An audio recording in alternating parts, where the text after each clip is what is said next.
حضرت ابو الحسن رحمۃ اللہ تعالی علیہ حضرت معاذ ابن جبل رضی اللہ تعالیٰ عنہ کے پاس بیٹھا کرتے تھے. فرماتے ہیں ان سے جو پیار بڑھا تو پھر میرا مصلی سے بھی بڑھ گیا. تابعی ہیں. فرماتے ہیں صحابی رسول سے محبت ہوئی تو ذکر سے بھی ہو گئی, پھر درود شریف سے بھی ہو گئی. محبت ان سے بڑھی تو پھر اللہ نے مسجد کا پیار بھی بڑھا دیا.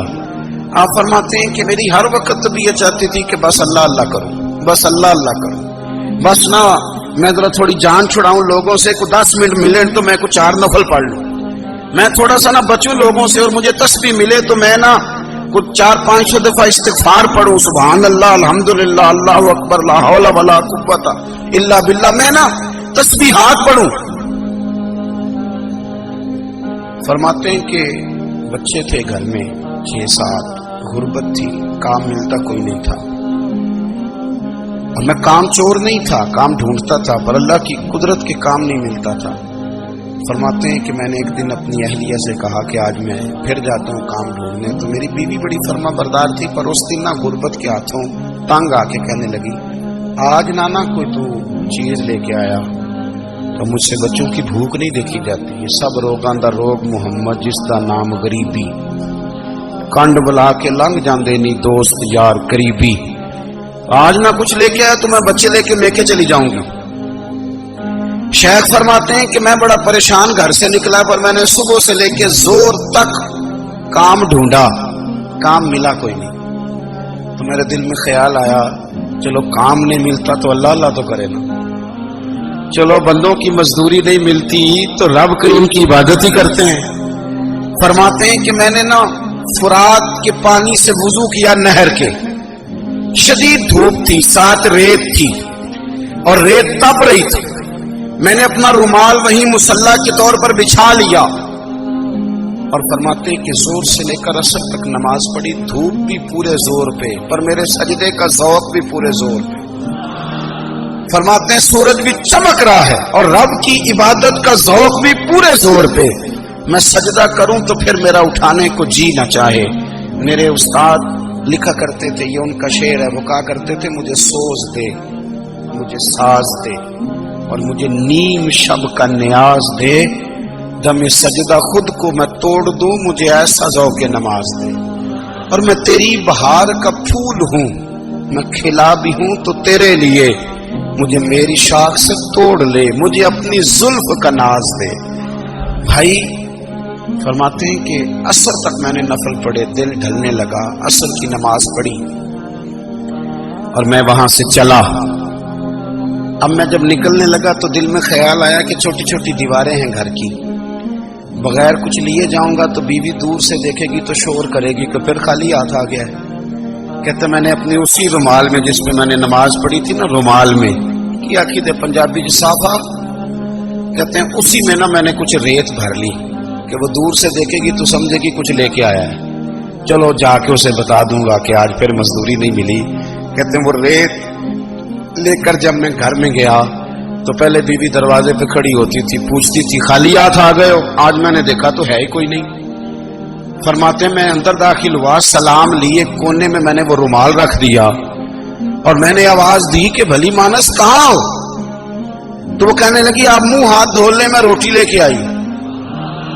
میں نے کہا روٹی کہاں سے آ گئی, یہاں تو کئی دنوں کے فاقے, تو کئی دنوں کی غربت ہے, یہاں تو اس گھر میں تو فقیری ہے. فرماتے ہیں کہ وہ روٹی لے کے آئی اور اس وقت کی جو موجودہ نعمتیں تھیں, سمجھ لیں سلاد, اچار, ہر چیز ساتھ لائی. میں نے کہا کہ بچے کہاں گئے؟ کہنے لگی وہ کھانا کھا کے کھیلنے گئے, آپ کھانا کھا لیں آ جاتے. کھانا اس نے چن دیا. میں نے حیرت انگیز لہجے میں ساری نعمتیں اپنے دسترخوان پہ دیکھ کر کے بیوی سے پوچھا یہ کہاں سے آیا کھانا, بچوں کو تو نے کہاں سے کھانا کھلایا, یہ سارا کچھ کیسا ہے؟ کہنے لگی پتہ نہیں آج آپ کس کریم کی مزدوری کرنے چلے گئے تھے, پتہ نہیں کس کریم کی, میرے گھر میں تو اتنی نعمتیں آئی ہیں کہ مجھ سے سنبھالی نہیں جا رہی, اتنا اناج ہے, اتنا گندم ہے, کس کریم کے دروازے آج چلے گئے تھے. یہ کہتے کہتے وہ اٹھی اور اٹھ کر کے کہنے لگی پہلے بڑا کچھ آیا تھا, اب کیا لے آئے ہو. اور جا کر کے نا اس نے وہ ریت والا رومال کھولا کہنے لگے میں تو لے کے آیا تھا ریت، تو میرے رب نے اسے بھی سونے اور ہیرے بنا دیا تھا۔ جب آپ کی توجہ اللہ کی جانب، میرے نبی پاک صلی اللہ تعالی علیہ وسلم نے فرمایا ہر چیز اپنے رب سے مانگ، ہر چیز مانگ، ہر چیز مانگ۔ یا رسول اللہ کیا کچھ؟ میرے محبوب نے فرمایا تیرے گھر میں نمک بھی ختم ہو جائے تو وہ بھی اپنے رب سے مانگا کر، تو مانگنا وہ تجھے دے گا، تو اس کی بارگاہ میں کشکول طلب دراز تو کرنا۔ اور ترمذی شریف میں عجیب لفظ ہے، رسول کائنات نے فرمایا، رب کریم فرماتا ہے جب میرا بندہ ہاتھ اٹھاتا ہے نا تو مجھے حیا آتی ہے کہ میں خالی کیسے لوٹا دوں اس کے۔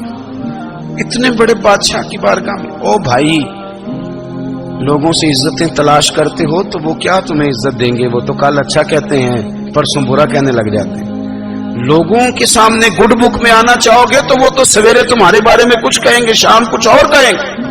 اپنی روحانی زندگی آباد کریں، اپنے مسلح کو وقت دیں، اور دنیا سے چھپ کر اس موبائل کو بند کر کے اور اپنے آپ سے بھی چھپ کے اور تنہا ہو کے چھپا کے سارا کچھ اپنے آنسو اپنے رب کی بارگاہ میں پیش کریں، اس کے حضور حاضری دیں۔